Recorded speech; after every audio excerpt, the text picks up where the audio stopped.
히브리서 10장 24절 신약성경 363쪽 24절 25절 우리 두 절이니까 우리 함께 다 같이 우리 홍독해 보겠습니다. 시작. 서로 돌아보아 사랑과 선행을 격려하며 모이기를 패하는 어떤 사람들의 습관과 같이 하지 말고 오직 권하여 그 날이 가까움을 볼수록 더욱 그리하자. 아멘. 요한복음 13장 34절 35절 다 같이 공동합니다.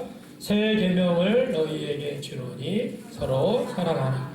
내가 너희를 사랑한 것 같이 너희도 서로 사랑하라. 너희가 서로 사랑하면 이로써 모든 사람이 너희가 내 제자인 줄 알리라. 아멘. 할렐루야. 이 시간 우리 다 같이 한번 이렇게 고백해 보겠습니다. 우리 옆사람 뒷사람 보시면서 행복한 설날 보내세요. 이렇게 한번 인사해 보세요. 네, 행복한 설날 보내시기 바랍니다. 네, 우리 설 명절을 맞이해서 우리 함께 예배하는 우리 사랑하는 모든 성도님들과 가정 위에 하나님의 은혜와 평강이 가득하시기를 주님의 이름으로 축복합니다. 네, 오미크론이 확산되면서 이번 설날도 약간 분위기가 좀 모이지 못하게 하는 그런 분위기가 되고 있습니다. 이 오미크론이 너무 전파 속도가 높아서 이번에 명절도 되도록이면 가족과 함께 하지 않았으면 좋겠다라고 하는 정부의 부탁이 있고, 그래서 이제 우리가 신나게 가족들을 만나고 좋은 시간을 보내야 되는데 약간 좀 위축되는 그런 경향이 있습니다. 이럴 때 우리가 더 여러분들이 세심하게 개인 방역 철저하게 잘 해주셔서 정말 이번 설날이 행복한 설날이 될 수 있기를 간절히 바랍니다. 자, 우리 교회 2022년 올해 목표가 뭐라 그랬죠? 네, 여기 앞에 항상 붙어 있는데 한숨하게 자, 한번 해볼까요? 시작. 하나님 나라 복음으로. 네, 우리가 하나님 나라 복음으로 세워가는 진실한 공동체가 올해 목표입니다. 그래서 하나복 DNA, 또 우리 교회 5가지 핵심 가치, 우리가 이것을 가지고 우리 함께 말씀을, 은혜를 나누고 있습니다.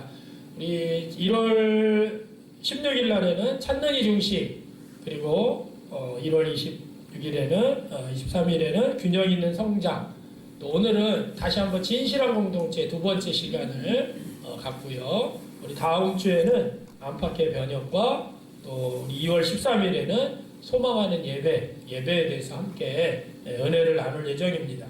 자, 우리가 지난주에 균형 있는 성장, 여기에 대해서 배우면서 균형 있는 성장이 어떤 성장이냐, 교회에서도 세상에서도 성장하는 것이 균형 있는 성장이다.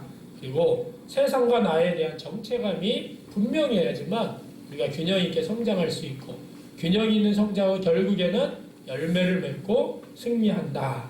우리가 함께 은혜를 나눴습니다.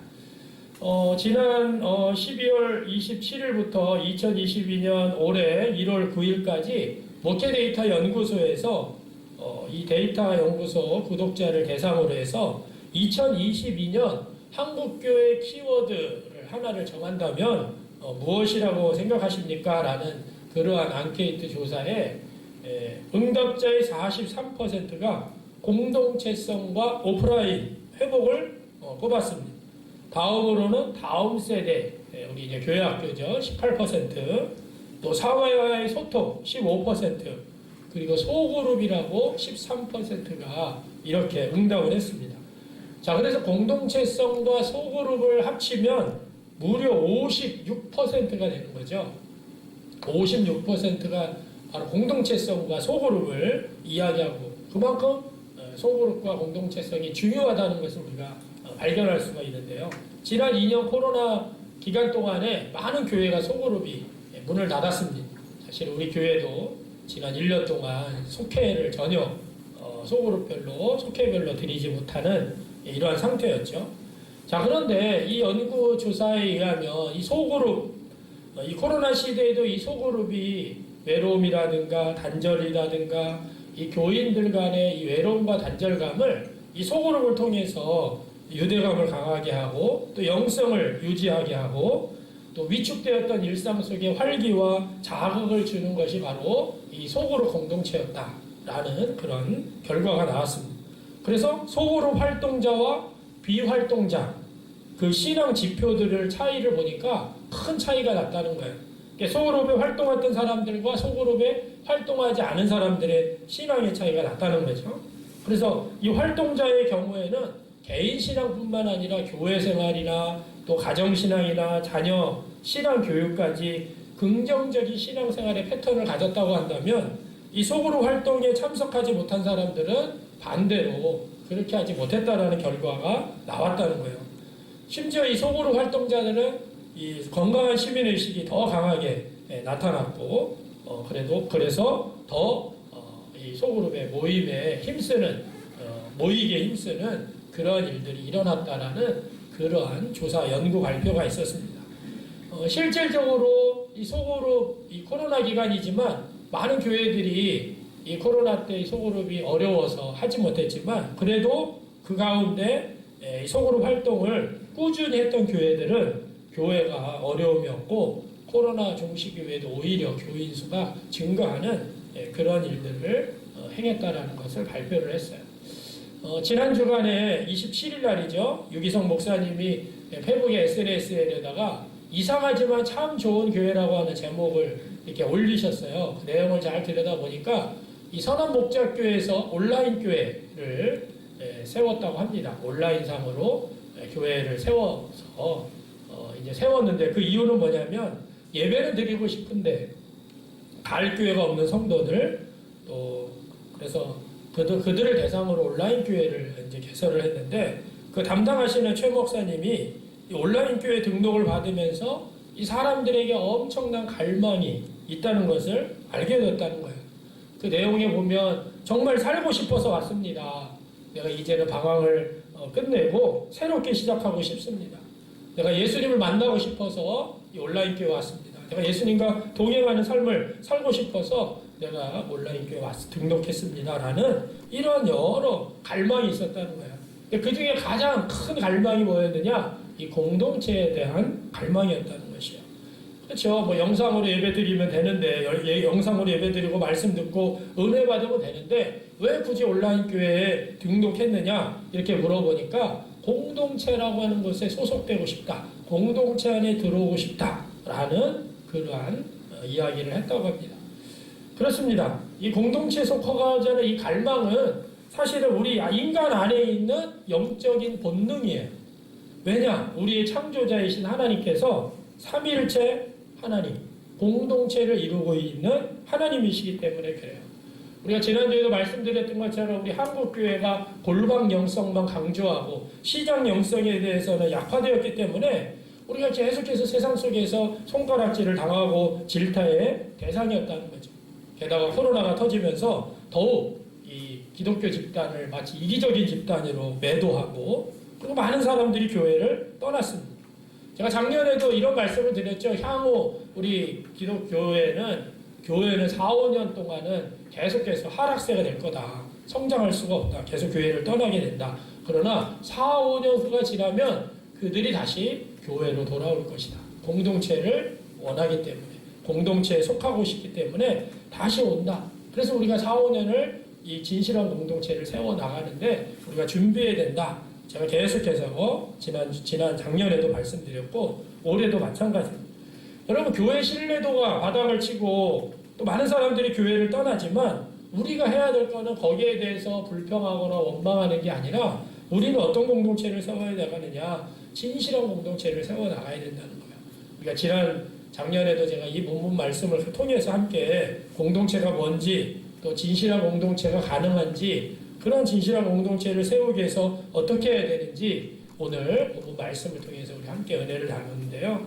오늘도 동일하게 이 말씀을 통해서 매년 제가 선포하는 말씀이지만 여러분들이 계속 말씀을 듣고 이 말씀을 심화하면서 우리가 정말 하나님 나라 복음으로 세워가는 진실한 공동체를 세울 수 있는 우리 모두가 되시기를 간절히 바랍니다. 자, 우리 첫 번째 공동체란 무엇인가? 여러분 우리가 예수 그리스도를 나의 구원자로 믿고 또 주인으로 받아들인 다음에 하나님께서 우리에게 신앙 생활하는 데 있어서 아주 중요한 두 가지 신앙의 기둥을 허락해 주셨는데 그게 뭐냐면 성령과 공동체입니다. 이 성령은 뭐냐면 우리가 예수 그리스도를 영접한 모든 이들에게 내주하시면서 내적으로 우리를 성장하는 데 도움을 주시는 분이 바로 성령님이세요. 그리고 내적인 것을 외적으로 성장시킬 수 있을 수 있도록 돕는 것이 바로 공동체, 교회라는 것이에요. 우리가 예수 그리스도를 믿고 구원받아서 그냥 네가 알아서 커라, 네가 알아서 성장해라 이게 아니라 예수 그리스도를 주인으로 영접하는 순간 우리 안에 성령님이 내주하셔서 나를 영적으로 이 세상의 여러 가지 것들과 싸워서 이길 수 있는 그런 성령님이 내 안에 내주하신다는 거죠. 근데 여기서 끝나서는 안 되고 이 공동체를 통해서 내가 이 내적인 것을 외적으로 또한 성장시킬 수 있도록 그렇게 돕는 그것이 바로 우리 공동체, 교회를 주셨다는 거예요. 자, 그런데 지금 우리가 이렇게 역사를 보면 최근에 점점 더 이 성령에 대해서 어느 순간부터 성령을 부인하는 자들, 성령을 무시하는 자들, 성령이야 2000년 전에 초대교회에서만 일어났던 것이지 현대에 무슨 성령의 역사가 있느냐 이렇게 성령을 무시하는 그런 사람들도 이제 생겨났고요. 또 오래전부터 이 교회라는 공동체가 유기적인 살아있는 꿈틀거리는 공동체가 되어야 되는데 조직화됐다는 거죠. 이 유기체적인 공동체가 죽고 공동체가 조직화되다 보니까 오히려 사람들이 교회를 떠나고 코로나가 터지면서 더 많은 사람들이 교회를 떠나면서 나는 예수님을 믿지만 교회는 가기 싫다 이러면서 가난한 성도, 나 교회 안 나가 라는 성도가 점점점 많아지고 있다는 거예요. 여러분 우리가 아주 중요합니다. 이 성령과 공동체. 왜 하나님께서 우리에게 이 중요한 두 가지 기둥을 주셨을까? 성령과 공동체 그 중에 한 가지라도 없으면 사실은 우리가 올바른 성장을 기대하기가 어렵다는 거예요.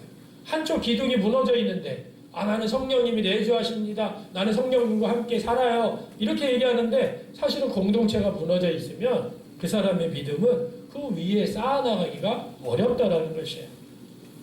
자, 우리 지난 1월 첫째 주에 제가 진실한 공동체에 대해서 하나님 나라 복음으로 세워가는 진실한 공동체 우리 교회 올해 목표였기 때문에 여기에 대해서 제가 설교하면서 우리 공동체의 몇 가지 대표적인 특징을 말씀드렸어요. 세 가지였죠. 첫 번째가 하나님의 가족, 두 번째가 그리스도의 몸, 그리고 세 번째가 성령의 전이라고 말씀드렸어요. 우리가 교회 공동체라는 이 세 가지 대표적인 특징이 있는데 하나님의 가족이다, 또 그리스도의 몸이다, 성령의 전이다 이렇게 말씀을 드렸습니다. 하나님의 가족은 뭐였습니까? 한 아버지 아버지시고 하나님에게 우리가 이방되었기 때문에 우리가 서로 사랑하는 공동체라는 것이에요. 그래서 서로 영적으로 보살피고 보호하고 또 때로는 건징도 포함하면서 양육과 지도가 필요한 하나님의 가족으로서의 공동체, 그게 바로 첫 번째 특징이었고요. 두 번째는 그리스도의 몸이라고 그랬습니다. 그리스도의 몸은 뭐예요? 예수 그리스도를 우리의 머리로 삼았고 또 하나님의 통치를 그리스도를 통해서 드러낸다고 했습니다.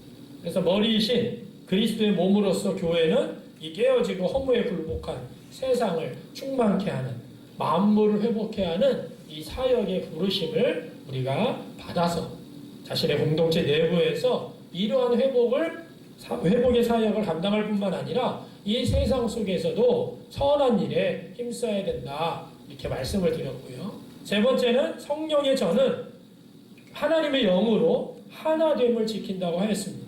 다시 오실 예수님을 통해서 완전히 드러날 그 하나님의 나라, 즉 하나님 아버지가 영원히 거하실 처소가 되기 위해서 그의 영의 이끄심을 받는 공동체가 바로 교회다라고 이 세 가지 특징을 말씀을 드렸어요.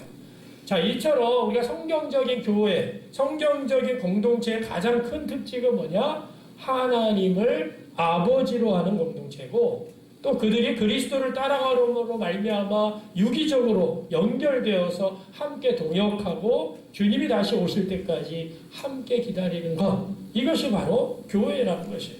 그래서 이 공동체는요, 교회 공동체는 그냥 이 시대에서만 끝나는 것이 아니라 우리가 죽은 다음에서도 하나님의 나라에서 누릴 그런 아주 중요한 공동체가 바로 하나님의 공동체라는 것입니다. 하나님을 아버지로 삼아 한 가족이 되고 또 성령의 인도를 받아서 함께 유기적으로 연결되어서 그리스도의 몸을 세워가면서 주님이 다시 오시는 그날까지 우리가 함께 예배하며 나그네의 삶을 살아가는 공동체가 바로 교회라는 것입니다. 이 세 가지 특징이 교회의 아주 본질적인 개념이에요. 이것을 우리가 한마디로 표현하면 진실한 공동체다. 진짜, 가짜가 아닌 진짜인 공동체. 그래서 교회는 뭐예요? 하나님의 진짜 공동체, 진실한 공동체다. 이것이 바로 교회의 본질이라는 것이에요. 이런 공동체를 우리가 세워나가야 된다는 거죠. 자, 그러면 이러한 진실한 공동체가 이 시대에 가능합니까? 가능할까요? 가능합니다. 몇 가지 이유가 있는데 첫 번째는 성경에서 말하기 때문에 가능해요. 성경적인 이유입니다. 여러분, 공동체는 하나님께서 성경에서 말하는 방법이기 때문에 가능하다는 거예요. 하나님은 공동체 전략을 가지고 계셨고 하나님 나라의 신학의 뼈대는 뭐냐? 이 시대가, 이 세상이 깨어져 있죠. 그런데 하나님은 어떻게 해서 이 깨어진 세상을 공동체를 세워서 이 세상을 회복시키는 것이 바로 하나님의 방법이라는 것이에요. 아브라함을 왜 부르셨을까요? 아브라함을 부르셔서 그 민족을 통해서 공동체를 세우셨어요. 그 공동체를 제사장 나라로 세우셔서 열방과 세상 모든 민족이 돌아오게 하도록 하나님은 그 민족을 공동체를 세우셨다는 거죠. 그런데 사실은 이스라엘이 반역하고 우상을 섬기고 그것으로 말미암아 실패였고 결국에는 하나님은 거기서 멈춘 것이 아니라 끊임없이 선지자를 보내시고 또 결국에는 당신의 아들 예수 그리스도 메시아를 이 땅에 보내셔서 메시아의 공동체를 세우셨다는 거죠. 그것이 바로 교회 공동체입니다. 성경이 바로 이런 것들을 우리에게 가르치고 있어요. 예수님을 영접하고 메시아를 영접하고 죄사함을 받고 하나님 나라 백성된 사람들을 어떻게 하느냐? 하나님의 나라를 자신의 삶에서 살아내려고 하는 공동체를 세우는 것이다. 하나님의 나라는 이미 시작되었습니다. 하나님의 나라를 우리가 그리스도를 통해서 하나님의 나라를 살아내려고 하는 사람들을 키워내는 공동체, 그게 바로 교회라는 것입니다.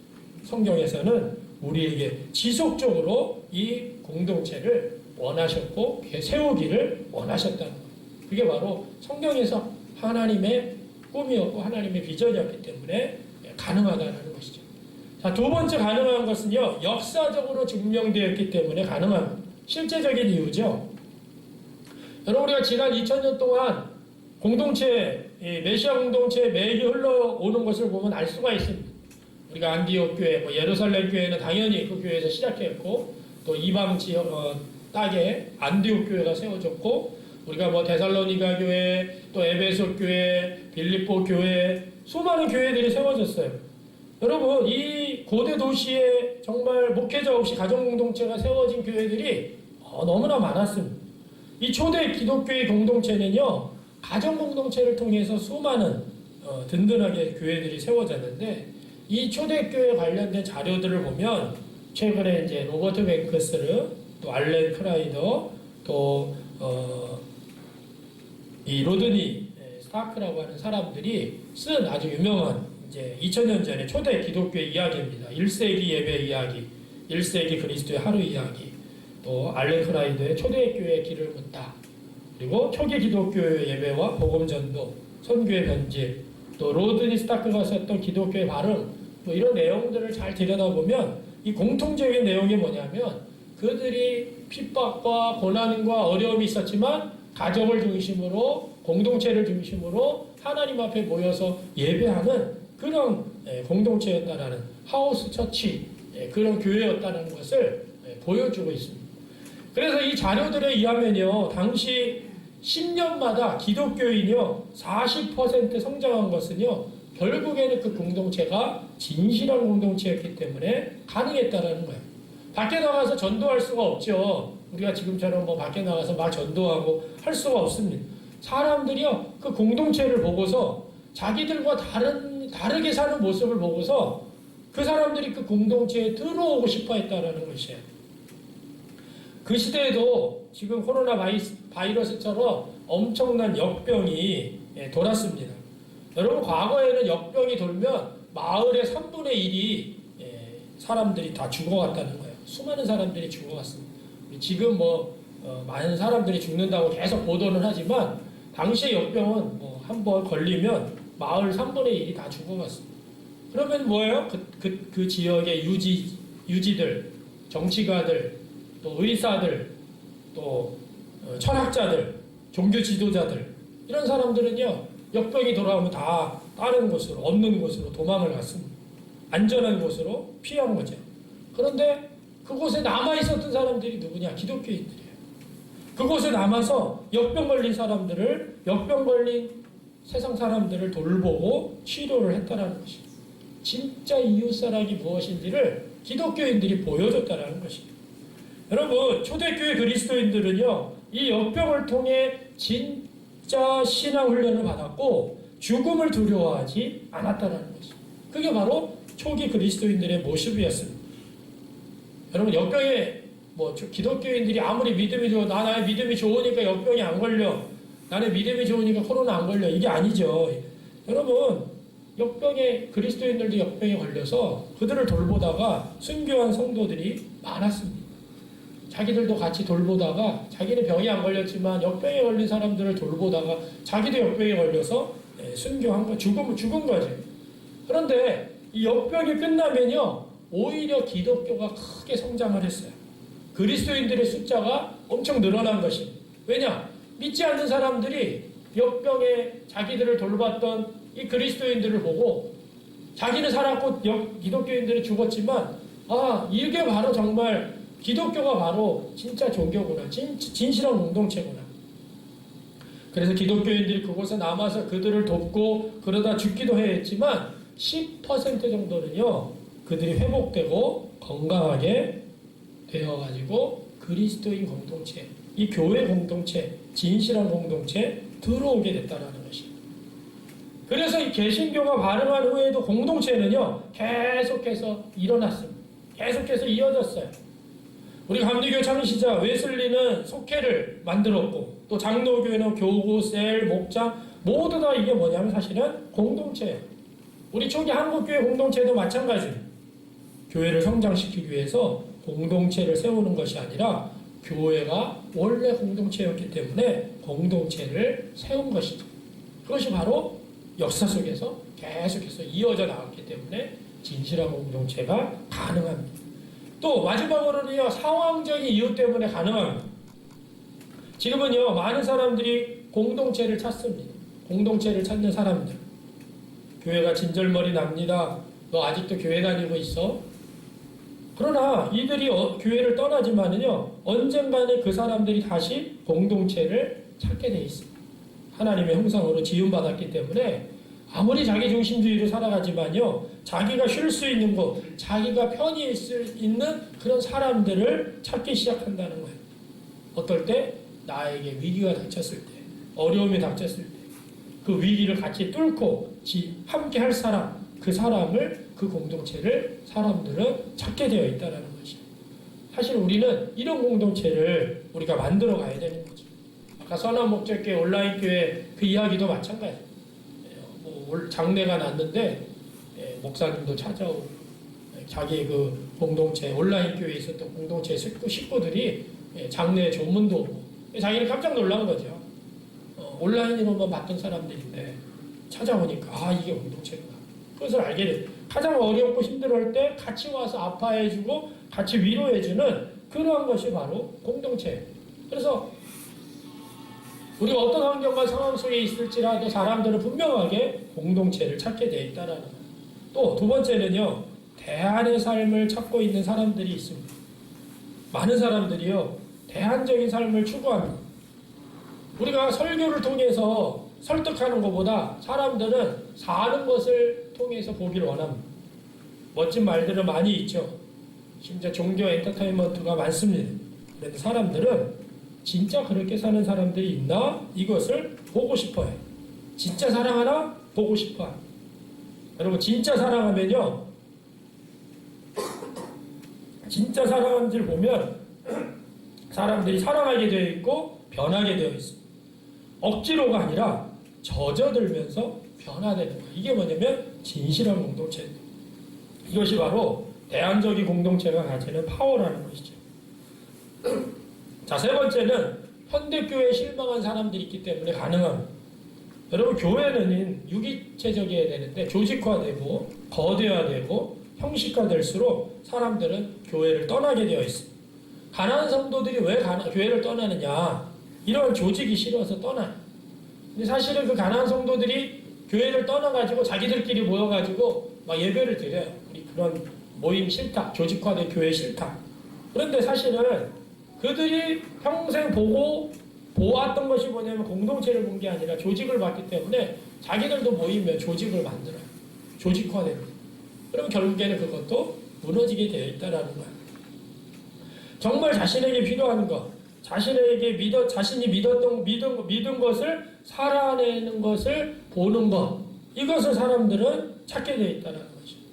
제도교회에서 실망해서 교회를 떠났지만 그들이 결국에는 다시 진정한 공동체, 진실한 공동체, 그 공동체를 찾게 되어 있고 돌아오게 되어 있다는 것이죠.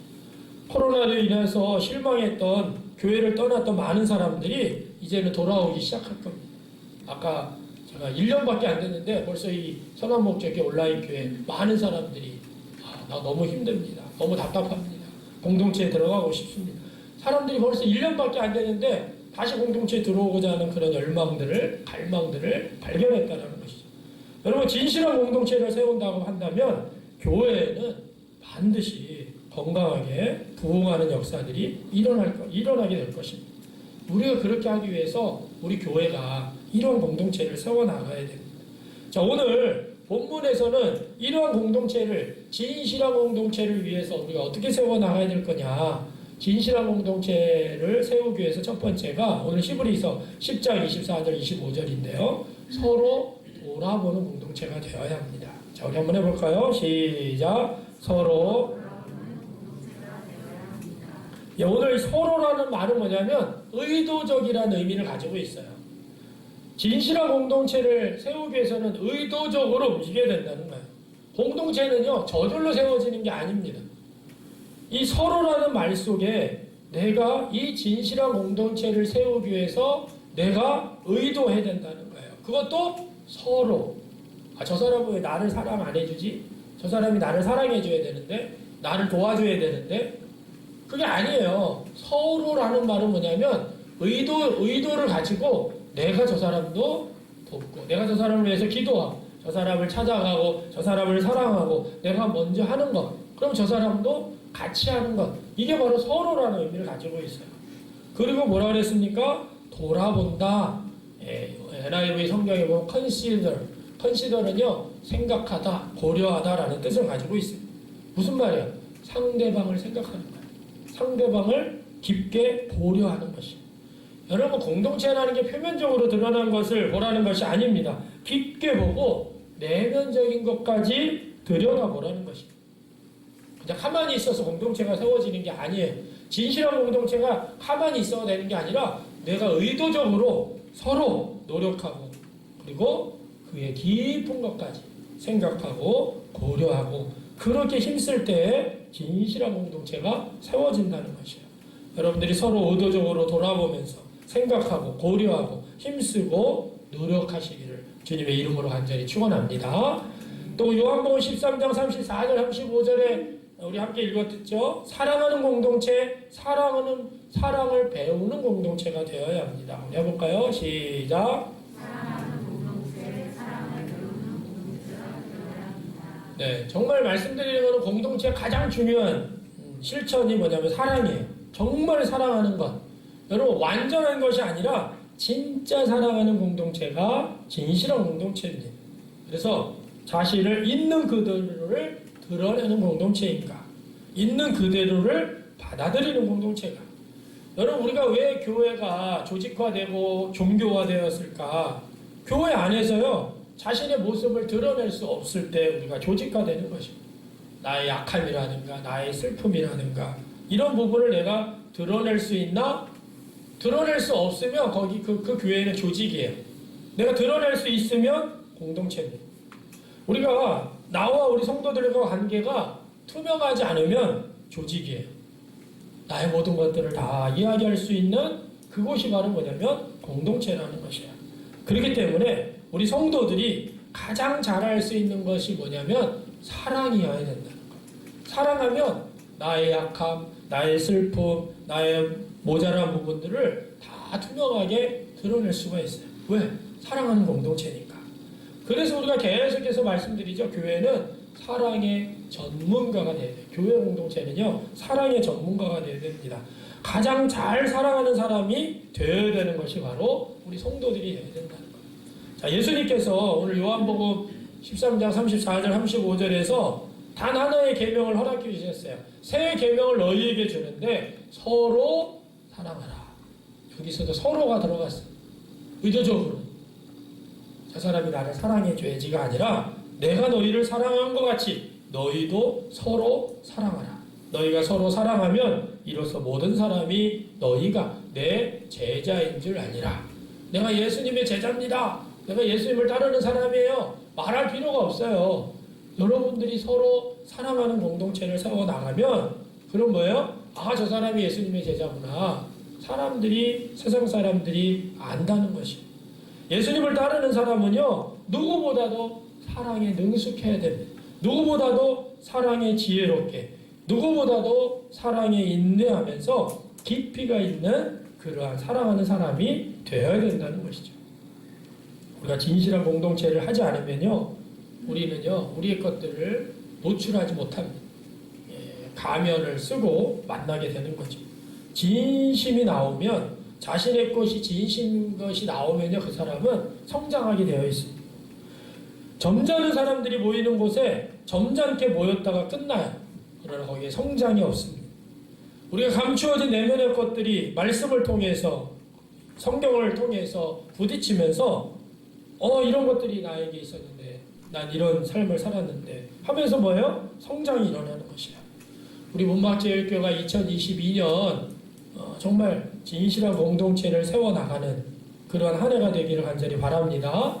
제가 매년 이 설교를 하지만 우리가 뭐 한순간에 이루어지는 것이 아니에요.